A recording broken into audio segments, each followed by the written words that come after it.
Good evening, viewers, and welcome to Ben Taurus TV. I'm Angel, bringing you the latest headlines from Nigeria, across the world, and the world of sports. We begin with our national news. National news. Tinubu arrives in Ethiopia for AU summit. Nigeria's president, Bola Ahmed Tinubu, has arrived in Addis Ababa, Ethiopia, to participate in the 38th Ordinary Session of the Assembly of the African Union, AU, Heads of State and Government. The president touched down on Thursday night and was received by Ethiopian Deputy Chief of Protocol, Eshatu Lajes, alongside Nigeria's Minister of Foreign Affairs, Ambassador Yusuf Tuggar, and the chargé d'affaires of the Nigerian Embassy in Ethiopia, Ambassador Nazir Aminu.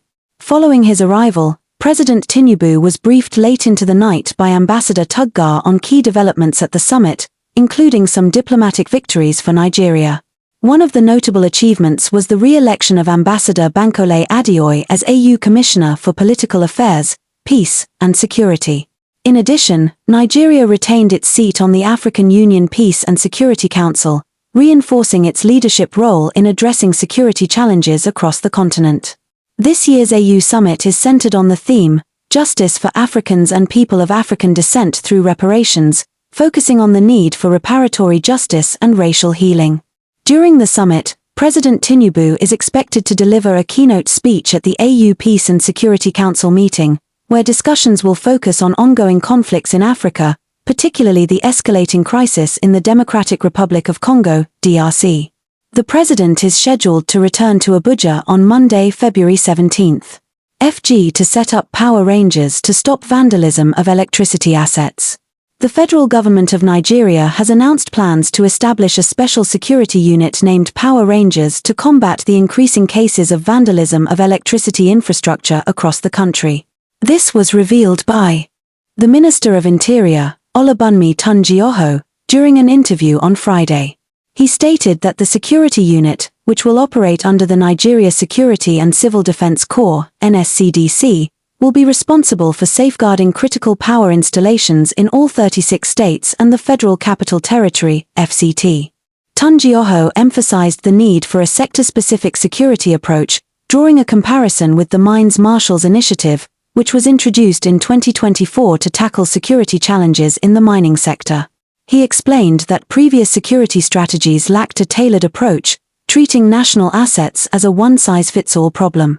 The minister confirmed that the recruitment and screening process for officers has already begun, with careful profiling based on competence, area of specialization, and physical strength. However, he did not disclose when the unit would officially begin operations. This initiative comes as Nigerians continue to suffer frequent power outages, often caused by vandalism of power transmission lines and transformers. The government hopes the Power Rangers will provide long-term security for electricity infrastructure and improve power supply nationwide. Police rescue 7 individuals from suspected human traffickers in Ogun. The Ogun State Police Command has successfully rescued 7 individuals from an alleged human trafficking operation in Ojoodun, Yewa North local government area. According to the command spokesperson, Omolola Ojutala, security operatives intercepted a white Volkswagen bus along the Ojoodun-Ohunbi Road on Monday, February 12, 2025. The bus, bearing registration number KRD28YL, was reportedly registered under the government of Anambra State and driven by Ezeani John Paul, a resident of Ikeda, Anaocha local government, Anambra State. Upon questioning, the occupants of the vehicle failed to provide a convincing explanation for their journey to the Gambia, raising suspicions of human trafficking.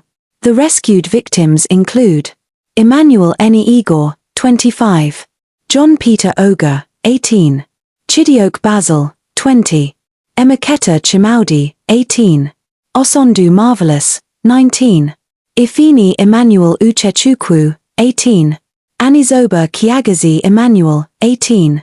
The driver and other passengers have been taken into custody, and the case has been transferred to the State Criminal Investigation Department, SCID, for further investigation. Meanwhile, Commissioner of Police, Lanra Agunlo, has urged the public to remain vigilant and report suspicious activities to prevent falling victim to human trafficking and other criminal activities. UNIZIK expels student for assaulting lecturer. The Nnamdi Azikiwe University, UNIZIK, Awaka, has expelled Godimbeku Chimamaka Precious, a student from the Department of Theatre and Film Studies, for physically assaulting a lecturer. The announcement was made in a statement by Acting Registrar Victor Madebelu on Friday. According to Madebelu, the Student Disciplinary Committee investigated the incident and found the student guilty of gross misconduct, specifically violating Regulation 4, SDR, of the university's disciplinary code. As a result, the acting vice-chancellor has approved Precious' immediate expulsion. She has been directed to vacate the university premises and return any school property in her possession. The incident, which gained widespread attention after a video surfaced online, involved Precious attacking a lecturer, Dr. Chukwudi Okoye. The university has reaffirmed its zero-tolerance policy for violence, warning that any future cases of misconduct will be met with strict disciplinary action. International news. Trump administration begins firing probationary staff. In a controversial move, the Trump administration has begun laying off probationary federal employees, marking a significant step toward downsizing the government workforce. Reports indicate that over 1,000 employees from the Department of Veterans Affairs, VA, have already been dismissed. The administration is prioritizing the termination of newly hired workers still serving their probationary period, who lack the same job protections as permanent employees. A leaked memo suggests that federal employees were given the option to accept an 8-month severance package or risk being dismissed. So far, over 65,000 federal employees have voluntarily resigned.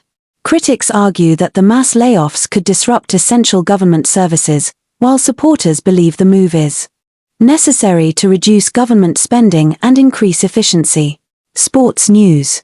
Liverpool coach Slot charged with improper conduct after clash with officials. Liverpool manager Arne Slot has been charged by the English FA for improper conduct after a heated confrontation with match officials following Liverpool's 2-2 draw against Everton. Slot was shown a red card after confronting referee Michael Oliver over Everton's stoppage-time equaliser, which Liverpool believed was a result of a foul on defender Ibrahima Konate. The FA alleges that Slot used insulting and abusive language towards the match officials. His assistant coach, Sip Hulshoff, was also dismissed during the altercation. Both Liverpool and Everton have been charged for their players' behaviour at the final whistle. Slot has until Wednesday to respond to the charges, but he will still be on the touchline for Liverpool's next game against Wolves. That's all for today's news. Stay connected with us for more updates. Kindly subscribe to our channel, comment, and share. I'm Angel. Thank you for watching, and have a great evening.